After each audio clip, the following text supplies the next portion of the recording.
Hello all, welcome back to my channel Priyanka's kitchen and vlogs. చాలామంది ముద్దపప్పుని సపరేట్గా, చామదుంపల పులుసుని సపరేట్గా తిని ఉంటారు.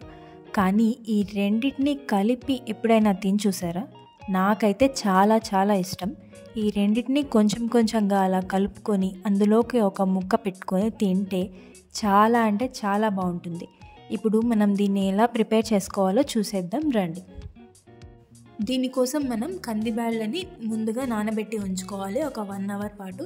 అండ్ దీంతో పాటే ఒక పెద్ద నిమ్మకాయ సైజ్ అంత చింతపండుని తీసుకుంటున్నాను పులుసు కోసం. ఇది ఒక 10 to 15 minutes వరకు మనం నానబెట్టి పక్కన ఉంచుకోవాలి.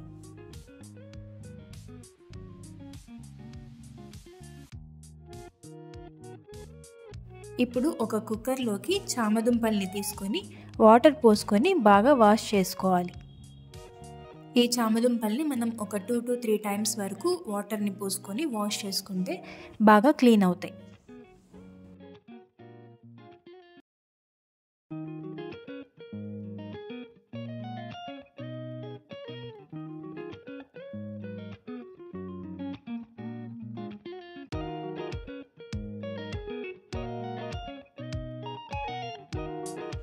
ఇవి ఇలా బాగా వాష్ చేసుకున్న తర్వాత మనం అవి మునిగేంత వరకు వాటర్ని యాడ్ చేసుకొని మీడియం ఫ్లేమ్ మీద 2 to 3 విజిల్స్ వరకు ఇప్పియాలి.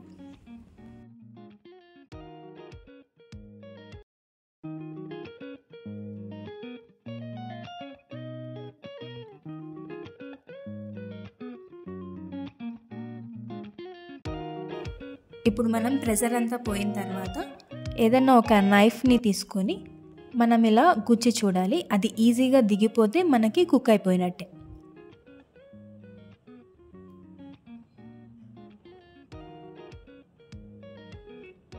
సో ఇప్పుడు మనం ఈ హాట్ వాటర్ని అంతా డ్రైన్ అవుట్ చేసేసుకొని ఇందులోకి కూల్ వాటర్ని యాడ్ చేసుకొని అవి చల్లారిన తర్వాత మనం వాటి మీద ఉన్న పొట్టునంతా ఒలిచేసి పక్కన ఉంచుకోవాలి. ఇప్పుడు మనం ముందుగా నానబెట్టి ఉంచుకున్న కందిబ్యాళ్ళల్లో చిటికెడు పసుపు, ఒక చిన్న ఆనియన్ని ఇలా ముక్కలుగా కట్ చేసి వేసుకోవాలి. ఇక్కడ ఆనియన్ వేసుకోకపోయినా పర్వాలేదు, కాకపోతే వేసుకుంటే టేస్ట్ చాలా బాగుంటుంది. 4 to 5 విజిల్స్ తర్వాత మనం ఇందులోకి టేస్ట్కి సరిపడా క్రిస్టల్ సాల్ట్ని యాడ్ చేసుకొని వెనుపుకోవాలి. మనకి ముద్దపప్పు ఇప్పుడు రెడీ అయిపోయినట్టే.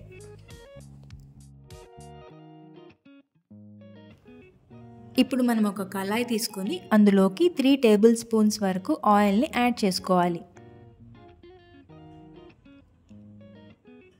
ఆయిల్ వేడెక్కాక కొంచెం జీలకర్ర, కొద్దిగా ఆవాలను వేసి వేయించుకోవాలి.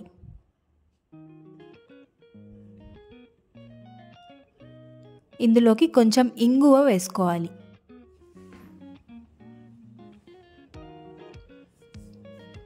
ఇది ఇలా బాగా కలుపుకున్నాక ఒక ఆనియన్ని చిన్న ముక్కలుగా కట్ చేసి వేసుకోవాలి. ఇలా ఆనియన్స్ కొంచెం వేగిన తర్వాత ఒక టమోటోని వేసి వేయించుకోవాలి.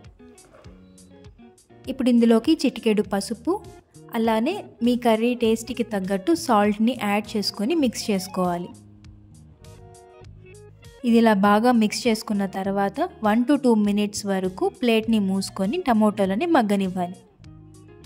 ఇలా టమోటాలు బాగా మగ్గిపోయాక మనం ఇందులోకి 1 tablespoon వరకు కారంని యాడ్ చేసుకొని మిక్స్ చేసుకోవాలి. ఇప్పుడు ఇందులోకి మనం ముందుగానే ఉడకబెట్టి ఉంచుకున్న చామదుంపలని యాడ్ చేసుకొని ఫ్రై చేసుకోవాలి. ఇప్పుడు దీని మీద ఒక ప్లేట్ని క్లోజ్ చేసుకొని 1 to 2 minutes వరకు సిమ్లో వదిలేద్దాం. ఇలా 2 minutes తర్వాత వీటిని ఒకసారి కలుపుకొని ఇందులోకి చింతపండు పులుసుని యాడ్ చేసుకుందాం.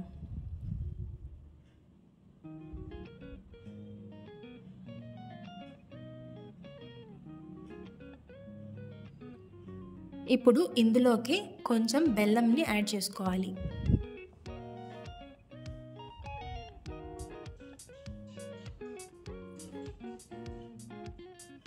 ఇప్పుడు మీ కర్రీ కన్సిస్టెన్సీకి తగ్గట్టు వాటర్ని యాడ్ చేసుకోవాలి.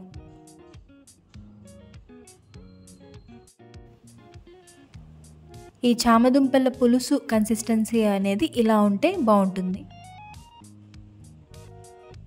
ఇప్పుడు మనకి చామదుంపల పులుసు రెడీ అయిపోయినట్టే. అంతేనండి, ఎంతో టేస్టీ అయిన చామదుంపల పులుసు ముద్దపప్పు రెడీ అయిపోయినట్టే. ఈ రెండు కాంబినేషన్లో మీరు ఎప్పుడైనా తినుంటే ఓకే, ఒకవేళ తినకపోయి ఉంటే మాత్రం డెఫినెట్గా ట్రై చేయండి. చాలా అంటే చాలా బాగుంటుంది. అండ్ మీరు ట్రై చేసి మీకు ఎలా అనిపించిందో కామెంట్ చేయండి. అండ్ మన ఛానల్ని సబ్స్క్రైబ్ చేసుకోండి. Thanks for watching.